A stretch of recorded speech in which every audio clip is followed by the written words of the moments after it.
You're listening to Let Me Tell You Why You're Wrong, all on Georgia Radio Network.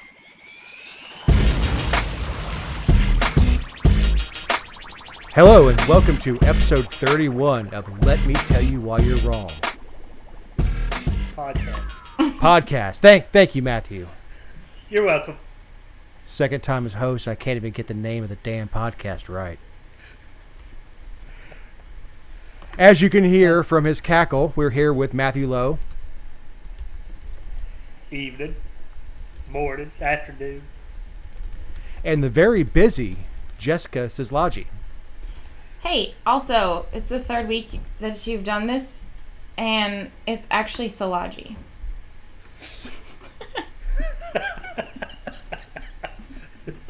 If I told you how many vodka I had at lunch, you'd be amazed I'm sitting up. How many calories are in vodka? I don't know. It was with a politician, so 70. I bought. You bought? Naturally. Were you bribing him or her? You ever have lunch with a politician? They get alligator arms. Yep. And Like some won't even reach for their wallet and fake it. Were you with Paulette?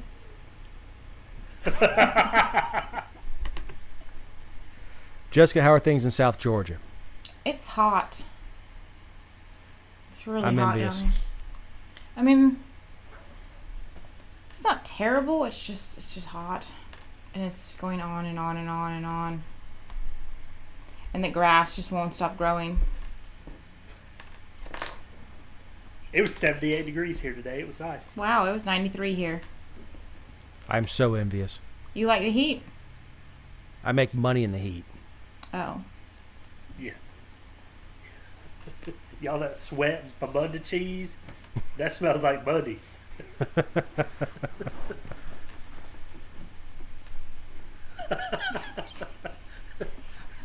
Jessica snarled. Did he just say famunda cheese? Here you go.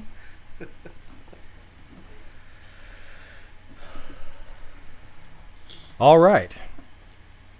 This week in stripper news. Dun, dun, dun, dun. The city of Sandy Springs, after 12 years, has successfully shut down the 3 adult clubs in their city limits. Boo! Man, that was crap too.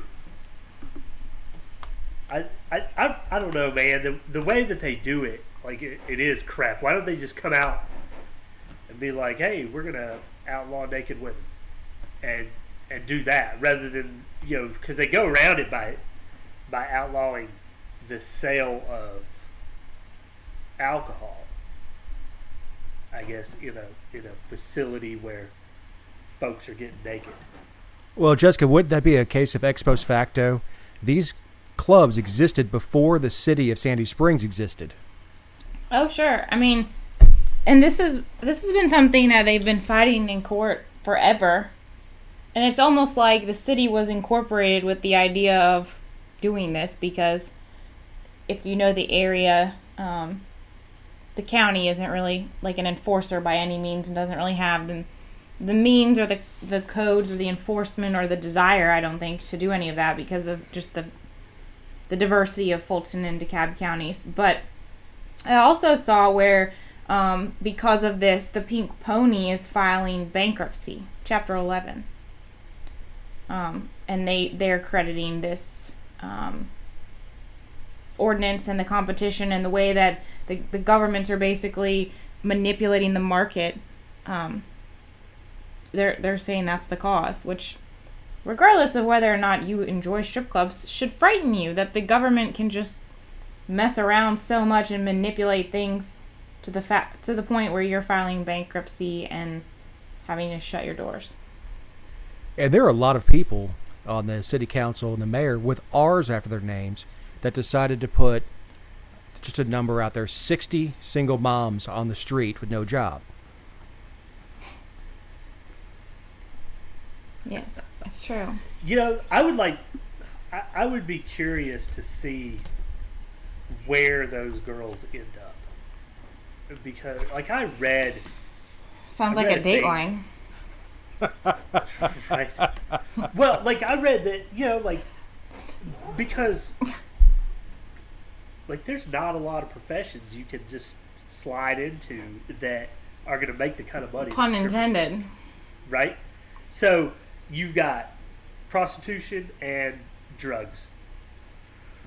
Well, and you know, That have a kind of an equivalent barrier to entry, I guess.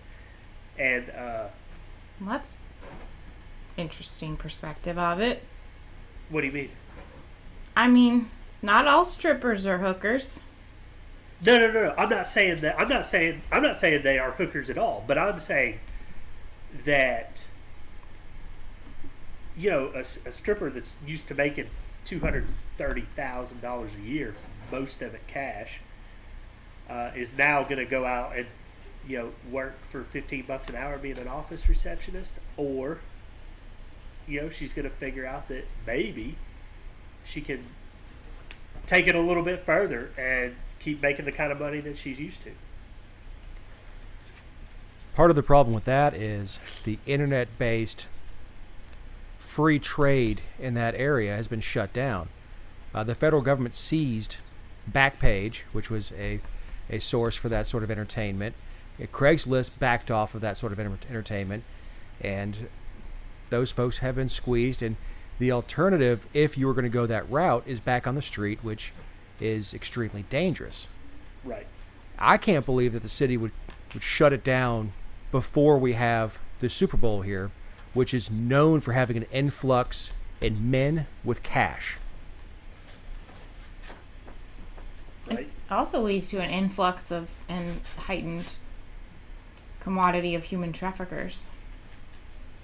Super Bowl. It's like the number one event for human trafficking in the world. Did you know that? Really? Yes. I believe it. Yes. And the fact that it's happening in Atlanta, whenever that is that next year or the year after? I don't know. I'll be somewhere else.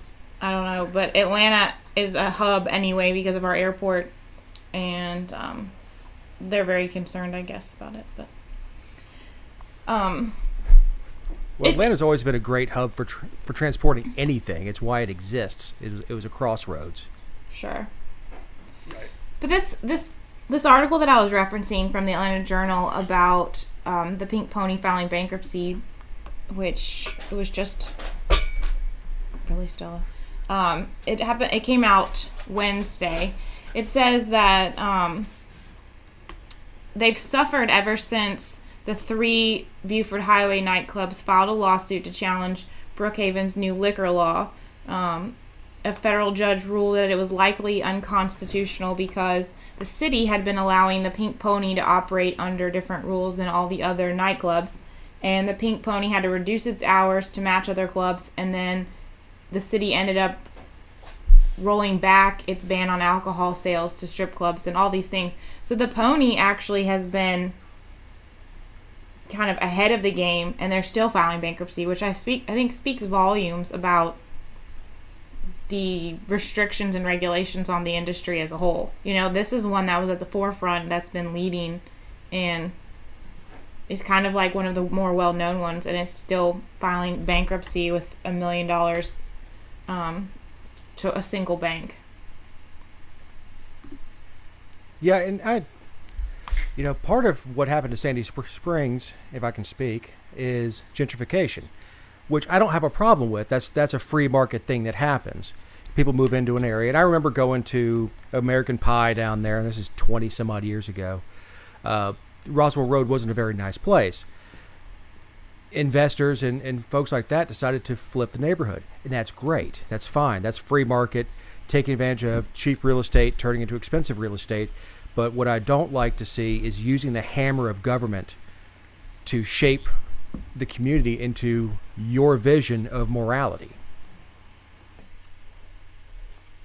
Oh well.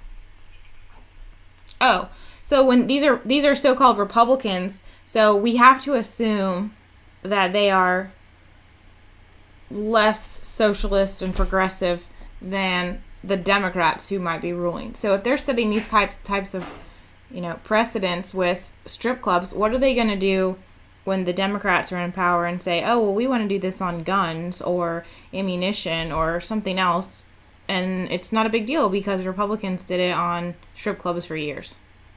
Right. Well, it also bothers me with the perversion, if I can to use that, for the idea of small government and the party of Jefferson. To tell a private industry that we're going to treat you differently than other industries, we're going to, I know I keep going back to it, pick winners and losers because we don't like you. We don't like what you stand for. We don't like your clientele. And by the way, screw all the businesses around you that make money. The vape shop up near one of these places in the article. These other places that survive off of that traffic that comes in between 12 and 2 a.m. or whatever it is. And we're going to go ahead and put those businesses out also because they're ugly and we want to change the face of Sandy Springs the way we want it. Right. If you've got the money, go buy the owners out and turn it to whatever you want. Well, and you have to ask, is it really just about aesthetics? Because if it looked like a Whole Foods or a Chick-fil-A on the outside, they'd still be ticked. Like, that's just an excuse. Yeah, well, I didn't truly mean aesthetics as much as the view of the community. Sure, but they use that often in the discussion. Oh, we need to clean these areas up. They're run down. They're this, they're that. And the reality is that it's about their values and what they want to see there and the businesses they want to control more than anything. Right. Well, it's when you quote faith and freedom and you only mean your faith and your freedom. Right. As long as they don't tear down Tattletales. And I only say that because it's a Motley Crue song. And that's a historical monument right there. Is it on the registry or not yet? You know what? Somebody will go and file that now. We'll put it right next to the Margaret Mitchell house.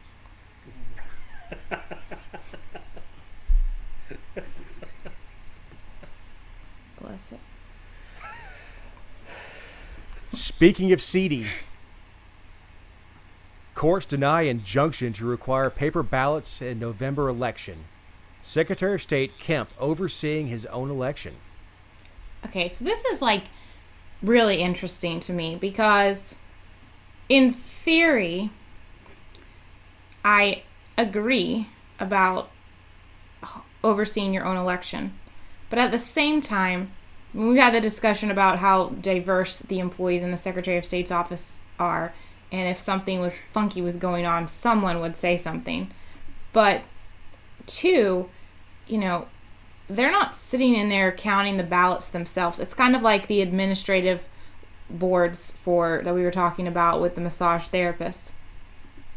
They're overseeing elections, not literally administering them. That's why we have local boards of election. And Matt, wouldn't the offense be worse if the Secretary of State's office were counting paper ballots? I would think so. As opposed to, here, as of now, it's just all electronic. And I assume that a computer does that, or at least I know the few that I've watched, it spits out this stuff, looks like an old cash register receipt with all the various stuff on it. But I think that a paper ballot would open it up to way more fraud than the current system. Well, and that's where you see ballots coming out of trunks of the car. It's 2000 over again, where you've got people with magnifying glasses trying to figure out if you intended, if that's a dimpled Chad, is that a hanging Chad, or was that a hesitation? Right. Hanging Chads. That was the most ridiculous. Whatever. Oh no, and it's scary that the election was solely in the hands of the Florida man. And if anybody's ever followed the Florida man story, these are the guys that bite each other with alligators. And yes, So- I are one. So where do you think it's going to end up ultimately? Do you think that in our lifetime we're going to see where you just log in at home I hope, hope not. and vote right from your house? I don't. I mean, I really sincerely hope that that's not where we get. I think it's important to have a location where I understand access and ease and all of these things, but I think you would severely compromise the integrity of the process. I mean, we need new machines. I don't doubt that, but I don't understand why we wouldn't just get new machines that I would love to see it print out like a carbon copy, something I take with me and something that I leave with the people when I go. Because there are counties down here in South Georgia specifically where there is a lot of voter fraud dealing with absentee and some things, and they still use paper ballots like in Oak Park. And these people will manipulate the ballots the way that they need to. And the people who've come in to vote have no proof of what they've done. So, and that's whether they're doing paper ballots. I mean, that's not even using electronic voting machines. So I don't understand why the conversation is not to have something that I take and that I leave, so that there's two copies, and if there's a recount, everyone can be like, hey, this is what I have. Not to mention that, our legislature was supposed to act on this year and chose not to. They chose not to.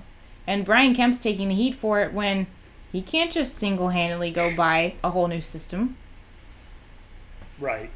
The only potential problem, and maybe I've seen Gangs of New York too many times, is voter intimidation, where you've got a 6'4" guy outside saying, I'm going to want to see your receipt when you come out, and I want you to vote for this guy.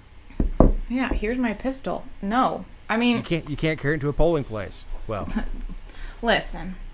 What they don't know doesn't hurt them. That's right. It's only illegal if you get caught. I mean, I understand what you're saying, and I think that voter intimidation, it's this back and forth about post the peach. When you can't post a selfie with your voting machine or take a picture of your voting machine.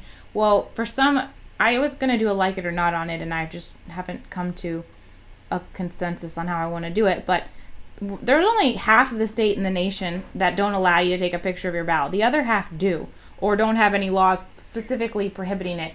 And those states don't have any harder time regulating and trying to handle voter intimidation than the others. The problem that you see is not so much intimidation, but just flat out fraud, or people. I mean, we have, again, down here, there's people who bus special needs people and mentally incapable adults to the polls, tell them what to do, send them in, come out, give them the cash and a sandwich. you mean like Congress? Yeah, pretty much. Well, we had and this was a flash in the pan, and it was squashed pretty quickly, but a pizza joint out here that was offering a discount for handing them your absentee ballot and let them mail it for you. And this place was, if I recall correctly, attached to several candidates. Like, that's where their parties were held and all that stuff. And I certainly don't see a problem with a get out the vote movement, but that sort of potential for fraud, where I'm going to go through and say, that one gets mailed, that one doesn't. That one gets mailed, that one doesn't. And I'm certainly not accusing them of doing that, but the potential was there, and I think it got shut down pretty quickly. Well, not only that, but perception is reality. I mean, it's everything, and it's one thing to say wear your sticker and you can have free appetizers until the polls close, but it's another to offer to handle a ballot. I mean, I don't think people realize how serious and how important a ballot is. That it's not just a Walmart receipt. The ballot box is only second to the cartridge box. It is how we have peaceful revolutions every 4 and 8 years. We're not doing a very good job. I don't feel very revolted. Not lately. So what are you calling for, Jessica? I don't want to say on this channel. I have been remiss in my duties. This is a good time to remind everyone that these are our own views and not necessarily those of All on Georgia. And if you agree with these views, you'll probably be sharing a cell with us at FEMA camp at some point. I think I hear a helicopter. Yeah. Hope you like burlap and sandals. You can't hear the kind of helicopters they're going to send after us. I really need to work on my Alex Jones impersonation. You're not loud enough. Save that for when we do a video for everyone. When we do our next Facebook Live, you can stand up and slam your fists down and scream. See how purple I can get my face with a vein to stick out on my forehead. It's 1776. Your face is purple right now, though. You're halfway there. So, I mean, do you guys feel like our elections are going to be secure? Because they keep... This is a huge conversation point that doesn't seem to die and has been talked about since July 25th, I feel like. And when I interviewed Brian Kemp, I asked him, why haven't you resigned? And he's like talking about all these Republicans and Democrats in the past, before Karen Handel, who didn't resign and didn't have a problem. And my thing is, he oversaw the election in 2014. It's just the Democrats didn't have a candidate, I don't think, for Secretary of State. If they did, it wasn't competitive, but they weren't worried about any of the other races then. I mean, what's the difference between him overseeing his own race versus another when he's running for governor? Right. I really don't see it, and it's a broken record when we bring up the Democrats' accusations on Kemp. Is he's not counting individual ballots, he is not approving individual licenses. He is the executive in charge of the office. There are so many Democrats, so many independents, so many socialists in that department. If there were a problem, we would have a leak by now. It is so difficult to find that many people to keep a secret, just operationally, from a security standpoint, to keep that many people's mouths shut. No person can go home and tell her husband, tell his wife, what's going on. Let me tell you what happened at work, and that spouse is not going to go to Dale Russell and say, hey, don't say who I am, but this is what's going on in the elections office. Right. I know I'm the anti-conspiracy theorist. You're terrible, Alex Jones. Damn you and your logic. I'm fired. This will be my last show as host. In other storm news, last Wednesday, South Carolina suspended deer season due to Hurricane Florence floodwaters. The idea being it violates fair chase. As our resident ethical hunter, Matthew, what is your thought? You know what? I'm on board with it, and I'll tell you why. Well, I'm shocked. Because that, in the North American model of conservation, that falls within the duties of the state to manage the wildlife. And you mean the duties that we wrongly awarded them? Did we wrongly award them? Because there was the whole big thing with FDR back, Oh, my favorite. Carry on. The outright socialist. Continue on, Matt. Where they set all this up Mm-hmm.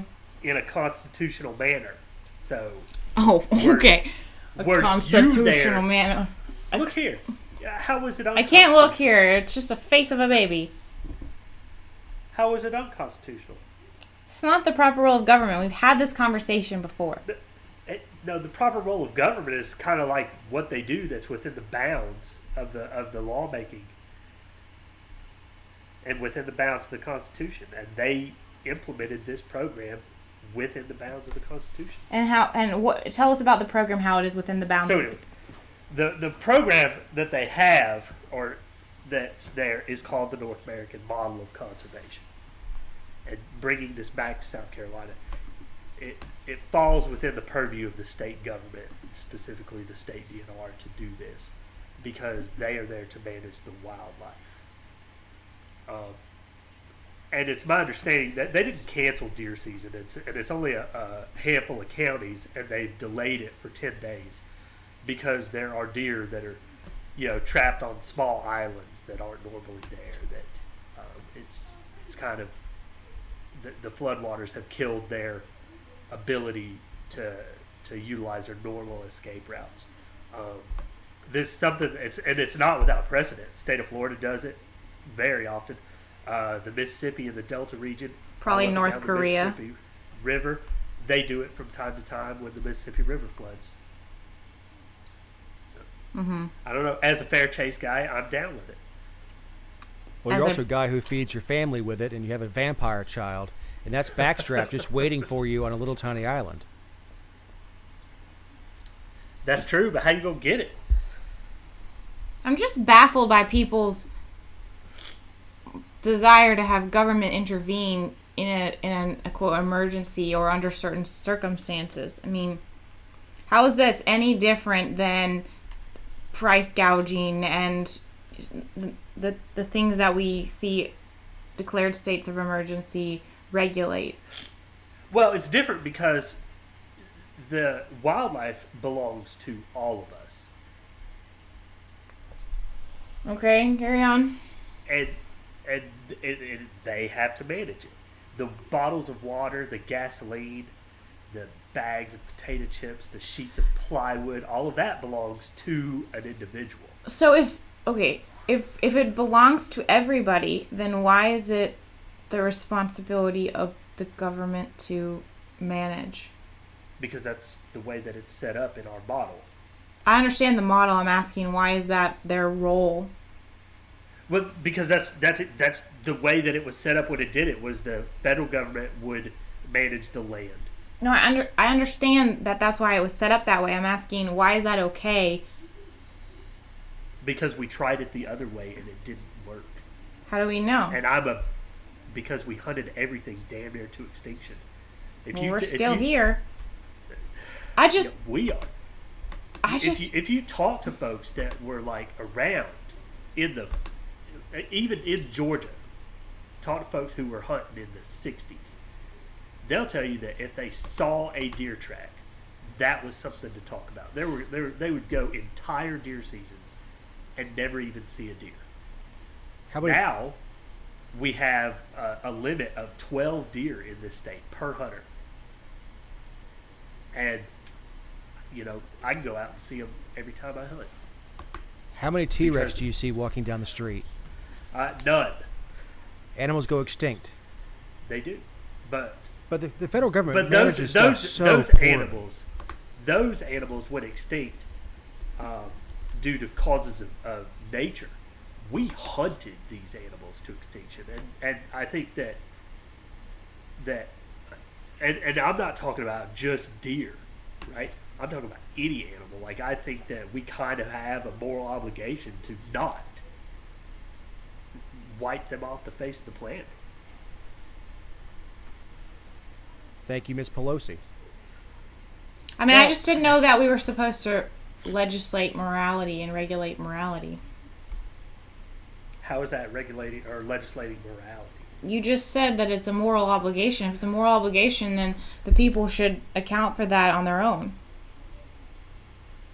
I mean, is it government's role? I think we as a people have, as a race of humans, have a moral obligation to the lesser animals here to not wipe them off the face of the planet. Right. So if it's a moral obligation, then why can't the people just handle it without the intervention of the Because government? they haven't. They've proven that they won't. I mean, you could have this circular argument. Is it not the government's role to make sure that we don't wipe ourselves off the planet? It kind of is. It's kind of not. It is. How? Like in the powers of the Constitution, like the thing there is to provide for general welfare.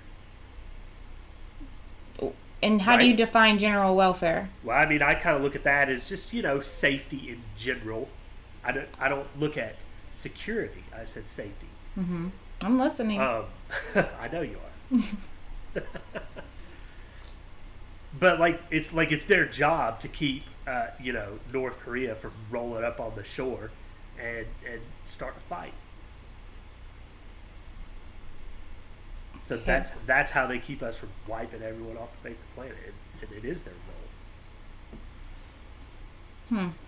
Well, I can tell you, the federal government is very, very not good at managing wildlife when it comes to the fisheries. If you take the same example and you look at the northern Gulf of Mexico, the federal government comes in there and says, we don't have any red snappers. What are you talking about? Look at all of them over there. Well, we only count the red snapper on natural bottom. Well, the northern Gulf of Mexico doesn't have any natural reefs. They said, exactly, they're endangered. You can't take any. Or we're going to take your boat and we're going to fine you $500 per fish. Or whatever it is. Is that the feds or the state that does that? That's the feds. And what the feds did is they empowered the states to enforce their law. Lower Alabama, where I fish, there's only 5 nautical miles. I think they pushed out to 7 that belong to the state. Everything else is federal water. Well, you don't Right. get into 100 feet of water until you're 20 miles out. So that's all federal water. That's where the size limit you're allowed to take fish hang out is around 100 feet, especially the summertime when it's actually snapper season. So the feds, when they managed it, took it from being 1st of May all the way to October for snapper season. They said, well, they're endangered, and took it down to at one point to 7 days. You know how dangerous it is to have every floating piece of crap on the water for 7 days, regardless of what the weather is, because you want to take some snapper to feed your family, and how much pressure that puts on the fish. That's what happens when, I've said it before, the anti-Midas touch. Everything the federal government touches, they ruin. Now, some of that has been returned to the states for them to manage, and that's the closer you can manage that stuff to the actual fisheries, in our case, the better. So to that point, the federal government gets to be obtuse when it manages anything, including wildlife. They're technically not supposed to manage wildlife that is not ESA listed.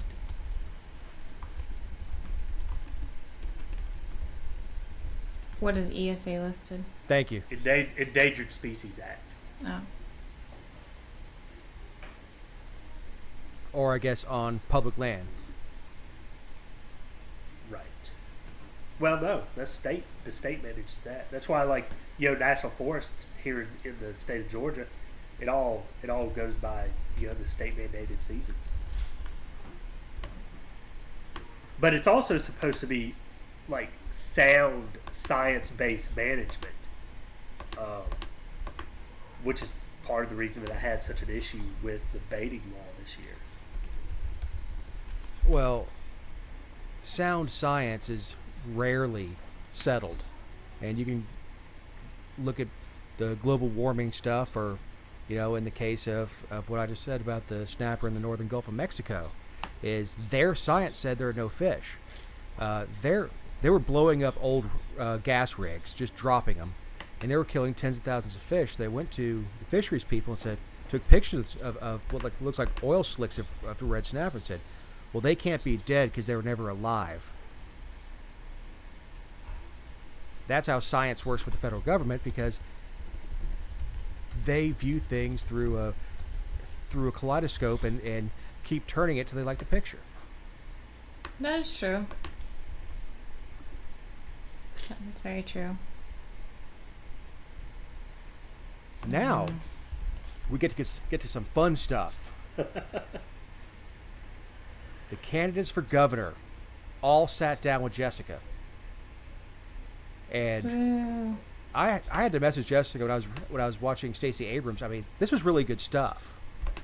You touched on a little bit last week with how impressed you were with her delivery. Yes. I mean, she's very smart. She's very eloquent.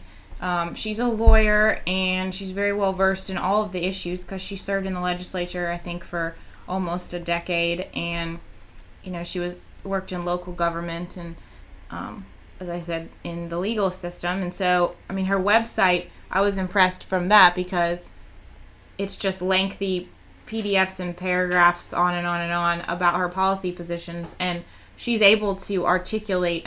I mean, I believe that she wrote the policy papers on her website herself because it's not just memorization. She truly knows what she's talking about, and she's able to expound on the issues and the policies and what she believes and how much she thinks they can, spend to make it a possibility and where the money's going to come from and all of these things.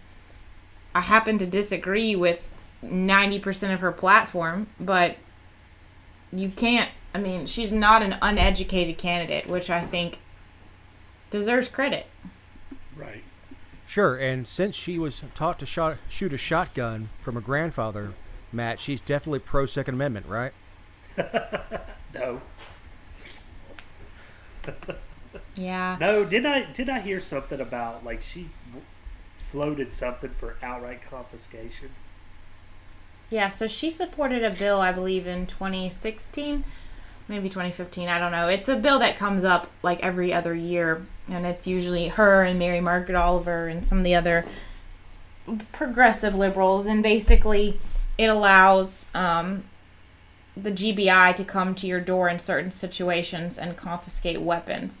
And I asked her about it, and then she kind of veered off into assault weapons instead, and harped on that and how she doesn't think that they need to be in the hands of regular people and all of that generic liberal stuff. Unfortunately, her interview is only 20 minutes. It was supposed to be a little bit longer, but they cut it short, and then she showed up late, and it just kept getting shorter and shorter. So I only got to ask her about a few issues, but I wanted to ask about that because, she's been quoted by a lot of people, especially Georgia gun owners, for saying that she doesn't want, like, the quote was, no guns anywhere, any place, any time. And they were insinuating that she wants to have, like, 0 guns ever. And that's not true. Her statement was that I just don't want to have a rule that is, you can just have a gun anywhere, anytime.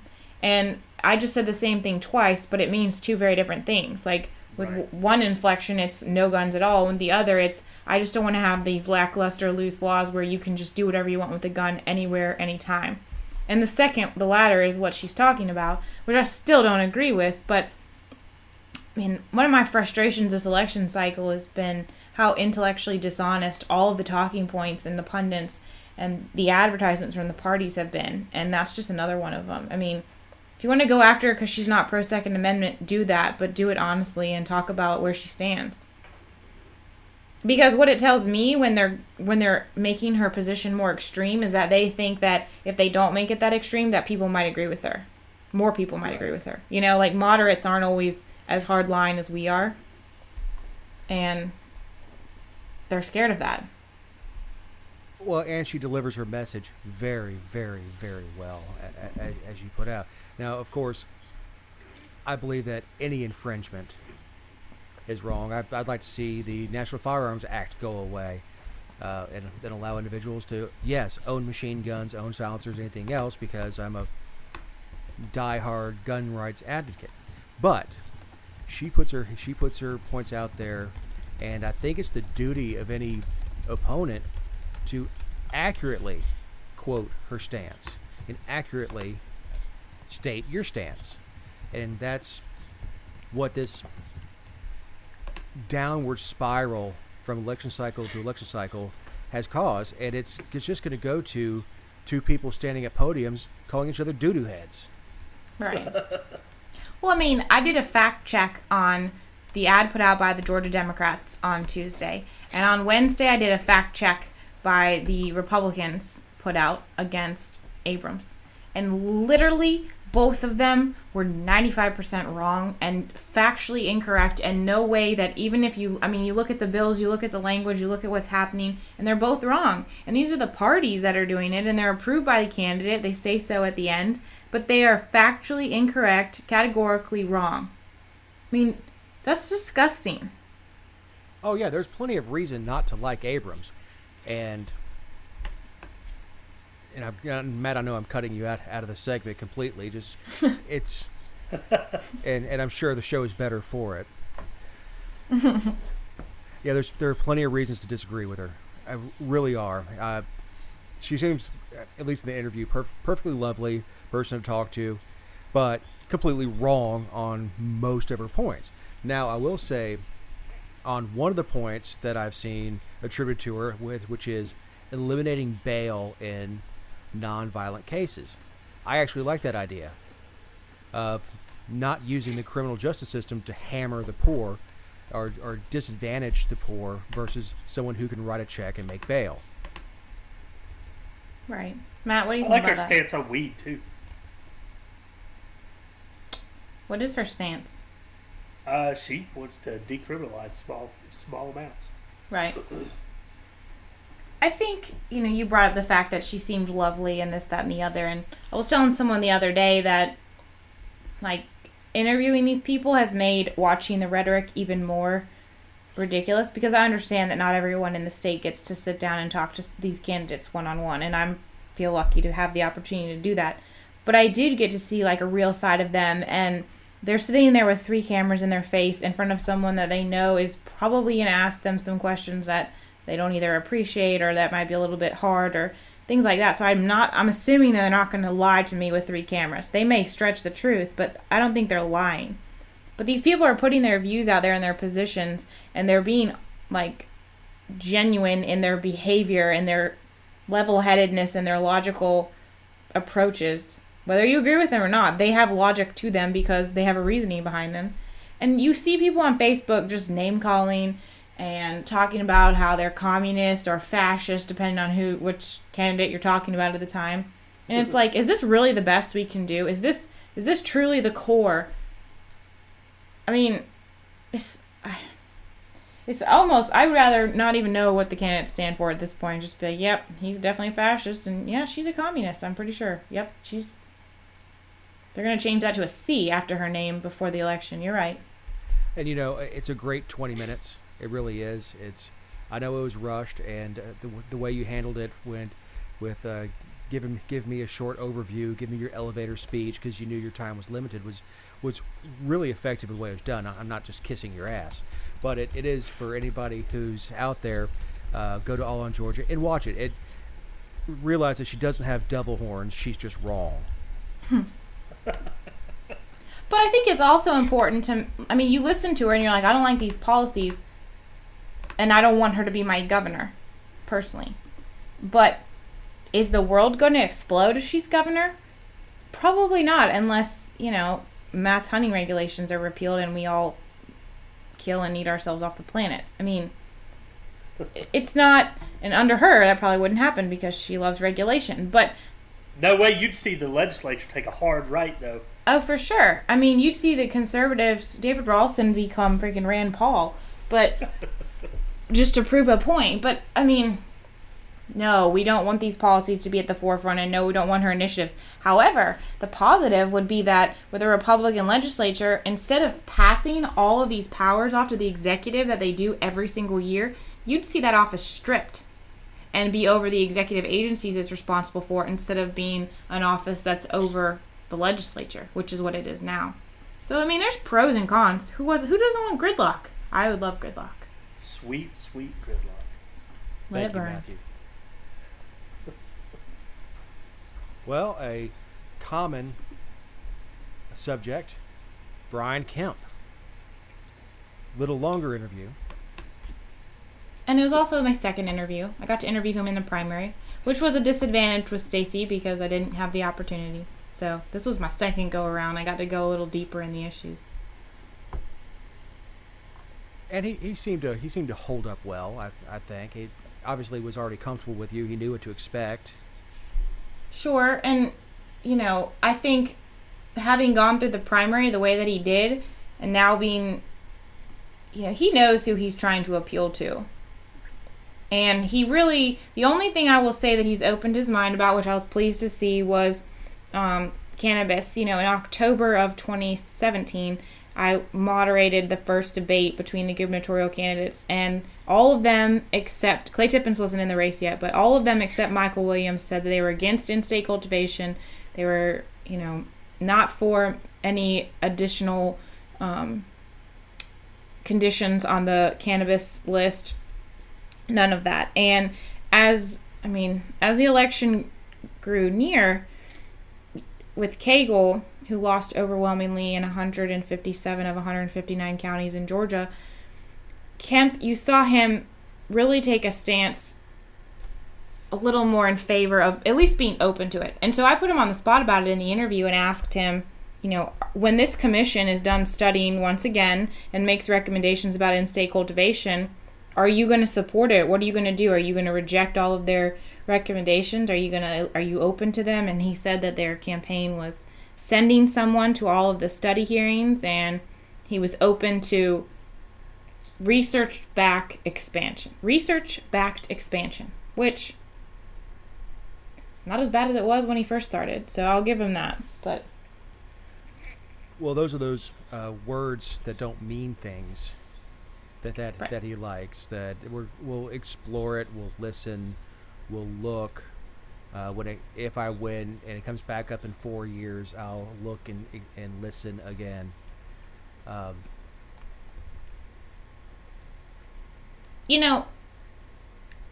said for a long time that I don't know how long Georgia can really put off recreational or even in-state cultivation for medical. Do you think that we're going to get to a point where 40 out of 50 states or 45 out of 50 states have it, and so we just go with it finally? Or do you think that we'll just continue to resist? I think somebody who is politically important will need that medication. And look, anybody who's comparing in-state cultivation of a medicine to recreational, it's like comparing heroin to hydrocodone or bread mold to antibiotics. These are derivatives, and they are medicine. And anybody who says they won't use medical marijuana because it leads to whatever, you ask them, well, do you go get drilled to the dentist without Novocaine? Because that's a derivative of cocaine. We take illicit substances and we turn them into medication. That's what we do. Now, the libertarian streak in me says all that should be, on the table, but it's the medical side of it. To tell an adult what he or she cannot put in their own body is wrong. To tell a child they can't get life-preserving medication is evil. And it's evil to serve a political purpose because they're wanting to go back to these Puritan, with a quote-unquote right-wingers. My idea of right-wing is small government, not Puritanism. And they put R's after their names and say, because Nancy Reagan said, just say no, that we should never use a derivative of this plant that has medical properties. Right.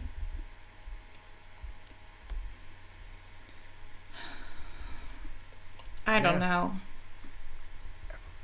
And it's the only people that do know are the people that watch the change in their kids and stuff like that, and we are still suffering the propaganda from reefer madness. And without looking it up, what is that movie, 60 years old? I don't know, but I do know that anytime that a local law enforcement agency, even down here, posts, that they seized 10 plants, or they pulled someone over and they had, a couple too many baggies and a gun, or whatever the case may be, the comments are always, why are you doing this? Why are you worried about this? Can you focus on something important? It's not just one or two comments. Like, some of these places get blasted with 1,500 to 2,000 comments from people all around the state who are just irritated that law enforcement is spending time going after people for weed. Like, it's not going to be career suicide anymore to push something like this. Look at Alan Peake. He was put on a pedestal that might have been a little too high, but he was. People believed in what he was doing and wanted to support him, and I feel like if he would have run for higher office, that they would have supported him. Yeah, and every time they talk about legalizing it, in these hearings, when these groups, and this is just even talking about medical, sending these parents up saying that my child died from a driver who was high on marijuana. Well, that in one of these cases, that person also had heroin in their system and a couple other substances, and it would be no different from me coming back from having a wisdom tooth done, eat a bunch of OxyContin, drive and kill somebody. I misused my prescribed medication, and I did something wrong, and I deserve prison. It's the comparisons, the disconnect in logic that I find with those who oppose in-state cultivation is they would rather turn desperate parents into drug traffickers than to have a controlled cultivation program here. And of course, I don't view this as a step towards legalization as much as I see it as a step towards taking care of Georgia's kids. And now I sound like a liberal saying do it for the children. Sure. No. We know how Jessica feels about the kids. They're dead weight. Talk about not paying taxes and reaping the benefits. I'm telling you. That's why they're property. And by the way, 1936. So that's 82 years. Reefer Madness. 82 years of Reefer Madness, and that movie is still, pieces of it are still quoted in arguments against legalization. It's terrible. Well, if you take the Circle Abrams and the Circle Kemp, and where do those two, what intersects both those? Mr. Metz.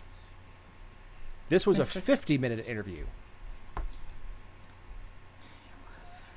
And covering a wide range of topics, and I kind of, and you tell me if I'm wrong, Jessica, because I kind of went back and forth between state and free market solutions on some of the things like rural hospitals and things like that. Yeah, I mean, we really bounced all over the place, and obviously there was no primary for the Libertarian, and I know Ted very well, and so we kind of just spent a long time bouncing from topic to topic. I will say I've had a conversation with some other people running for office as Libertarians right now, and they make the jokes that Libertarians in general are long-winded, or when you see them fighting on Facebook, they're the ones that have like 2 or 3 paragraphs in every response. And they say, if you're explaining yourself, then you're already losing because people tune out. And it's true, but it's so necessary. And I think if you watch Ted's interview, you'll see, he tells you what he believes, and you're like, well, I'm not, because I understand where he's coming from. But a lot of people are like, wow, that's so radical. And then you hear him explain why, and you're like, oh, okay. Well, that makes sense. Or I at least understand where he's coming from. But you have to explain the concept of freedom and liberty and individualism to people, because it's been so long since they've had it, they don't really understand the concept or why it's not the right role or way to go with the government just carrying the solution all the way to the finish line. So it was really interesting. He got into a lot of philosophical perspectives, which I appreciated, and it is a little bit longer. I think for the people who are truly committed to understanding or who aren't quite satisfied. Obviously a Republican who has a Kemp hat and bumper sticker and everything, or an Abrams person who's making calls for her, isn't going to spend almost an hour listening to him. But I think it's enlightening even for those people. They should hear why people are so in favor of liberty. So that's my commentary on Ted. No, and a lot of the stuff, of course, coming from my perspective, made sense. And that was cash hospitals, Matthew. You get the insurance out of the way and pay. Down with that. When I didn't have insurance many years ago, it cost me $100 to go to the doctor, and if he would reach into his file cabinet of samples, and most times he had something to give me. What is so wrong with interpersonal commerce without the government? We have a non-emergency urgent care center down here, and it's $150 no matter what's wrong with you. And they can do anything other than like operate. They can even do little stitches and assess if you have a broken bone and you need to go to something further. $150. If you can't even get an emergency room, a seat in the waiting room for that. No, and I'll tell you, even with good insurance, I'm old and I had chest pain, and I knew I wasn't having a heart attack, but nobody will see you if you have chest pain.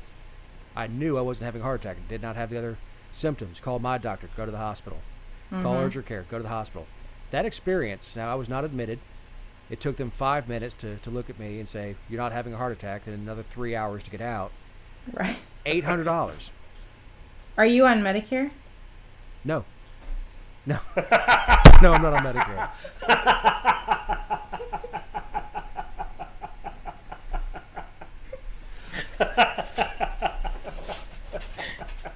If y'all can see Dave's face right now, he's so ticked, so offended. I could not be more offended if you called my dog ugly.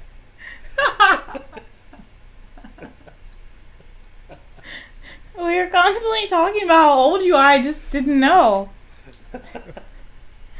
No, that I would be on Meta anything.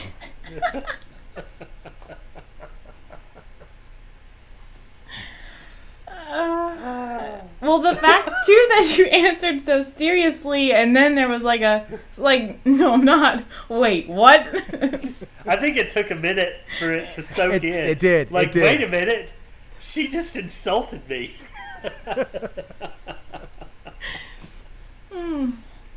So ultimately, what was it? Now I'm just curious now. Heartburn? Yep. Gastritis. Yep. Yeah, went and got an upper GI, and that was more money. I'm just glad it was an upper, not a lower. Right? Hopefully they wiped the scope off in between the two. It's a different scope, baby. But no, that experience in a free market would not have been to that extreme. And of course, that's my out of pocket. And a couple other examples I have is my wife had back surgery 12 years ago, whatever it was, before Obamacare, and she had good insurance. She was in the hospital 4 nights. It was a major surgery. We were out of pocket something like $1,500. It was employer supplied, and it's one of the things that her employer used to lure her into that job is good insurance. After Obamacare, same company, same insurance, I was in for 4 hours having my knee rebuilt, and we were out of pocket twice that. Somehow making it free cost me twice as much. Right.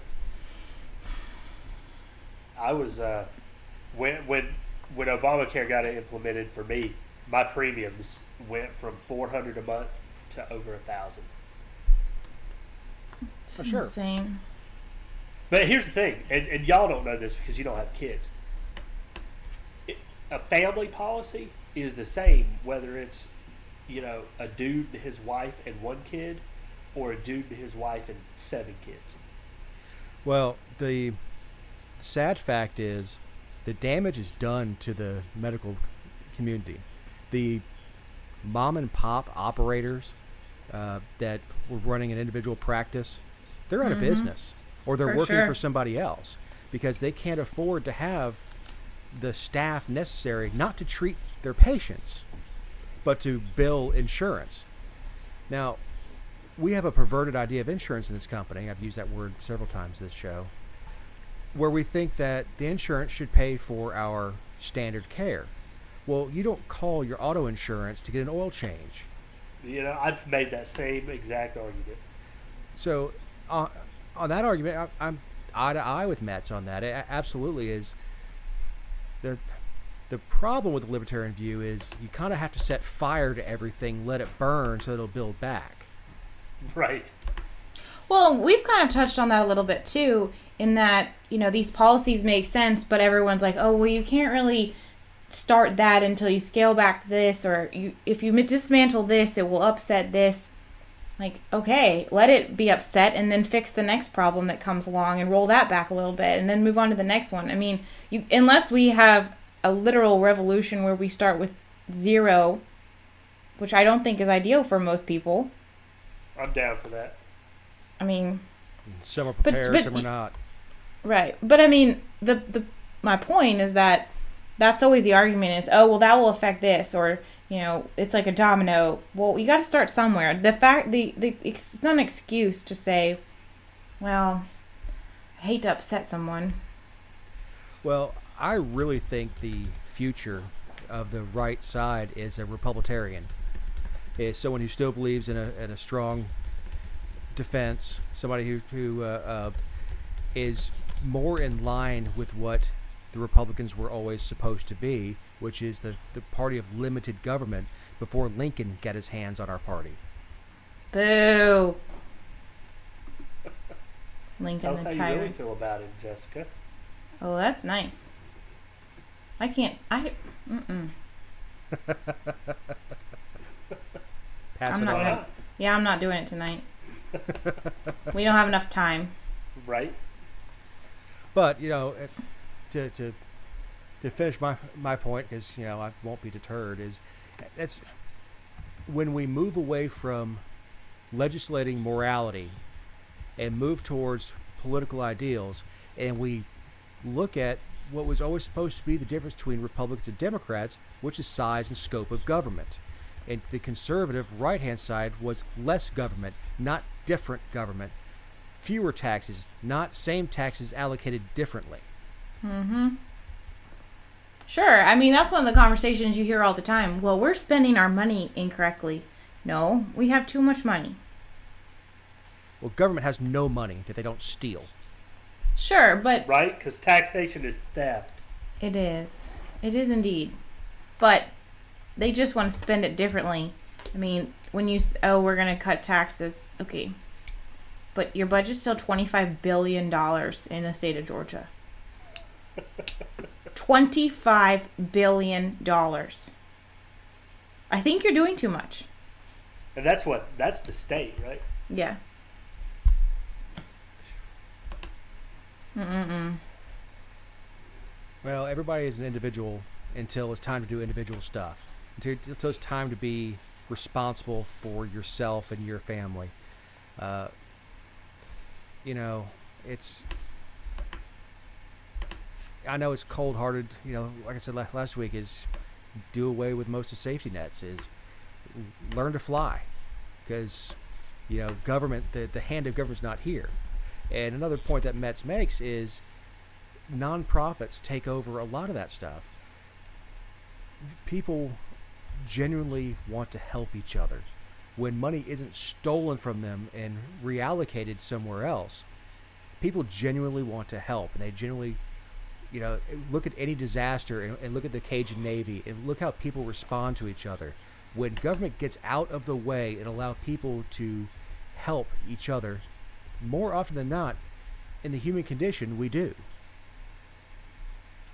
Sure. Yep. Well, now that I've sucked all the air out of the room, do we have any closing thoughts? I don't know, Nichols. Why don't you go first? You're going to try to make that stick, aren't you? Oh, It's sticking. stuck. Yeah. Dave Nichols Roberts. By the time everyone's listening to this, we'll have a new graphic for not only the podcast, but the Facebook page. And I think that Nichols are going to be incorporated. Hey, turn it into a GIF. Ah, there you go. We'll work on it. Well, that would be my closing thought. Thanks from Nichols. Jessica? Closing thoughts. Pass. I'll come back to me. I got nothing this week. Nothing. Nothing. Opposed to what? Well, you know what? I did say that, a couple weeks ago, I talked about a call with Patagonia for the backcountry hunters and anglers thing. And we did get that date hammered out. And it's October 13th. Starts at 5 p.m. at their store in Buckhead. That'll be pretty cool. That's a panel discussion about the Georgia Outdoor Stewardship Act. And there's like the director of real estate for the DNR is on the panel. The president of the Georgia Wildlife Federation is on the panel. A BHA rep is on the panel. A Patagonia rep is on the panel, and David Knight, who's the chairman of the Natural Resources Committee in the House. I spoke with him, and he is going to sit on the panel. So, Sounds riveting. if you're around and in Buckhead, or yeah, you know what?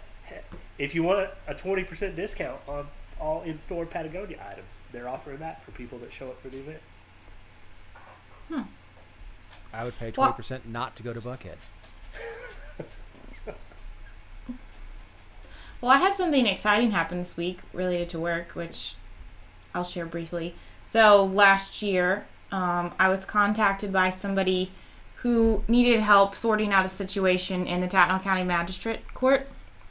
And they were dealing with a dispute. I won't go into the details of it. But anyway, I went to the judge's office, asked some questions about record keeping, filed an open records request, and he ended up throwing me out of his office.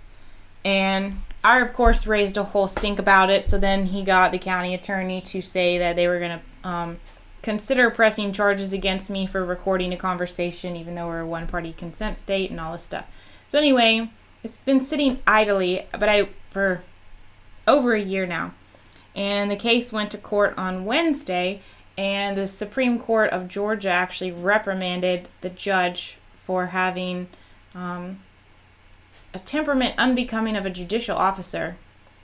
And it was just sweet, sweet karma. It was so beautiful. And the fact that it was about the case that I was investigating initially just shows that he kicked me out of his office because I was on the right track. Right. So I was excited about that. And I was actually unaware that the court was happening. And I got a call at like 7:45. And someone's like, hey, are you aware this is happening today? And I was like, actually, no, I'm not. And I was still in my pajamas. And it's an hour away. So I like put on some clothes and hauled, you know what, to Reedsville to cover it. And I looked like it. I looked like I had hauled ass to get there. But it was so worth it. It was beautiful. So, good things come to those who wait. That's my final thought. Right? And sometimes bad things happen to bad people. Yeah, it couldn't have happened to a better person. So. And he had to stand there and take the 4-minute reprimand in front of a packed courtroom, which was just gold. Take it like a man. Right? So on that note, Well, thank you guys. We will talk again next week.